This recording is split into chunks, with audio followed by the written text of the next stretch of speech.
Hi friends, ഇന്ത്യയെക്കുറിച്ചാണ് പറയുന്നത്. India സ്വാതന്ത്ര്യത്തിന് മുമ്പ് ബംഗാൾ, പാകിസ്ഥാൻ, ചൈനയുടെ കുറച്ച് ഭാഗങ്ങൾ, നേപ്പാളിൻ്റെ കുറച്ച് ഭാഗങ്ങൾ, ഇങ്ങനത്തെല്ലാം ചേർന്ന വലിയൊരു ബൃഹത്തായ ഒരു രാജ്യമായിരുന്നു ഇന്ത്യ.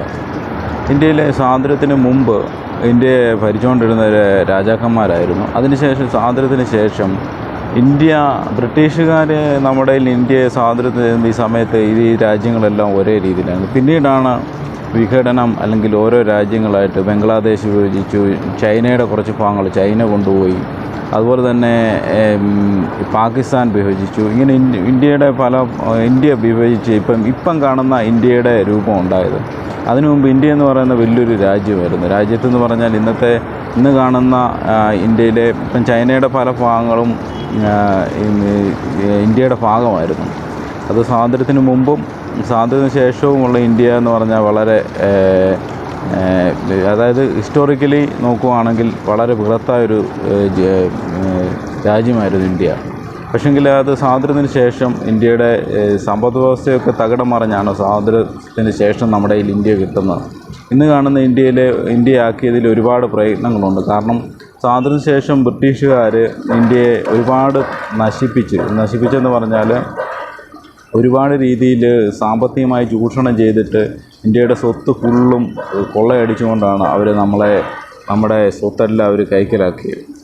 ഒരുപാട് രീതിയിൽ അവർ നമ്മളെ കൊള്ളയടിച്ചെന്ന് പറഞ്ഞാൽ നമ്മുടെ രത്നങ്ങളെ, നമ്മുടെ വില കൂടിയ രാജാക്കന്മാരുടെ പല സമ്പത്തുകളെ എല്ലാം അവർ കൊണ്ടുപോയി കഴിഞ്ഞ് അവസാനം നമ്മുടെ മിച്ചം അവർക്ക് കൊണ്ടുപോകാൻ പറ്റാത്ത പല സാധനങ്ങളും ഉണ്ടായിരുന്നു. അതൊക്കെയാണ് എനിക്ക് തോന്നുന്നു പൈതൃക മാത്രമേ അവർ കൊണ്ടുപോകാതിരുന്നിട്ടുള്ളൂ. എങ്കിൽ തന്നെയും ഇന്ത്യൻ കൾച്ചർ പലരും വിദേശ രാജ്യങ്ങൾ അഡോപ്റ്റ് ചെയ്യുന്നുണ്ട്. പക്ഷേ ഇന്ത്യയുടെ ഇപ്പോഴത്തെ കാണുന്ന സ്ഥിതിക്ക് ഒരുപാട് മഹാരഥന്മാർ ഇന്ത്യയിലെ ഇപ്പോഴത്തെ ഉള്ള സ്ഥിതിക്ക് ചുക്കാൻ പിടിച്ചിട്ടുണ്ട്.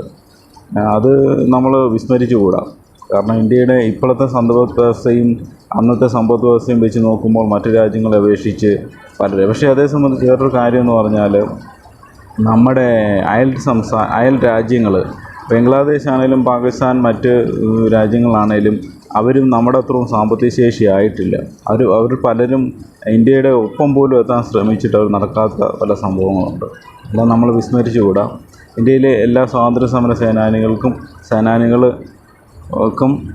ഇതിന് പ്രാധാന്യമുണ്ട്. കാരണം അവരൊക്കെയാണ് ഇന്ത്യയെ ഇതുപോലൊരു അവരുടെ വിഷനാണ് ഇന്ത്യയിലിപ്പം നടന്നുകൊണ്ടിരിക്കുന്നത്. കാരണം അന്നത്തെ വിഷനാണ് ഇപ്പം പ്രാവർത്തികമായിക്കൊണ്ടിരിക്കുന്നത്. അതിന് ഏറ്റവും വലിയ ഉദാഹരണമാണ് ഇപ്പം ഏത് വിഷൻ, അല്ലെങ്കിൽ ഇപ്പോഴത്തെ ഭരണാധികാരികൾ ഏത് വിഷനാണ് അല്ലെങ്കിൽ എന്ത് ഭരണപരിഷ്കാരങ്ങളാണ് വരുത്താൻ നോക്കുന്നതെന്നുള്ളത് അതിൻ്റെ പ്രാവർത്തികം ഉണ്ടാകുന്ന ചിലപ്പോൾ ഒരു 10 വർഷം കഴിഞ്ഞായിരിക്കും.